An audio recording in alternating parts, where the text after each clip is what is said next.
All right, today we are going to be doing quality research using Google Scholar. So one way to find it is to just type in Google Scholar. You also could type in scholar.google.com. So once we are in and we want to make sure that we are in fact logged in, that way we'll be able to save certain things. You can either search for articles or case law. For our class, we won't touch case law. We'll focus only on the articles, and these will give us quality articles about our topic. So for example, those of you who have read the novel in verse House Arrest, if you're looking for your nonfiction article to go alongside your story, then we could look up an article on house arrest. And one thing that's great about Google Scholar is you can see that we can search anytime since 2022, since 2021, etc. We can do a custom range, and we could do it up until a certain time period if we wanted to see kind of like the history of house arrest and its effectiveness or non-effectiveness. Over here, I can see that this one is a book. Here is going to be an actual article, and if I want to read the article, I will go over here to the PDF.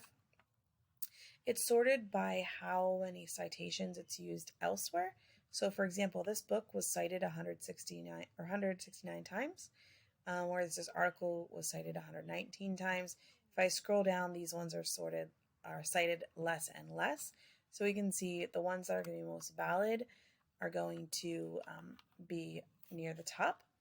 In addition, if we want to see where they're cited and we click on that, it's going to show us the places of where they are cited. You can also find related articles, and again, you can click on the PDF to the right, and then you'll be able to actually read the article about house arrest and its effectiveness. We also can save the article if we click over here on the Save button, and I could add it to my reading list. I could create a new label, and so for this, I'm going to say house arrest as my new label because that's going to save into any articles that I want to come back to in my library specific about house arrest. So perhaps I want to save that one, and then I also want the brief history of house arrest, and I can save that, click it into house arrest, and hit done.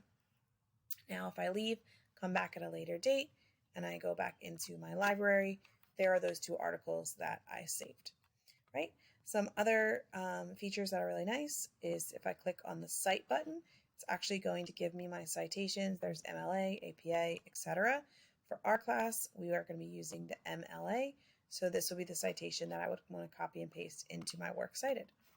So overall, it's a really good tool to use to make sure that you're having high quality scholarly articles for your research.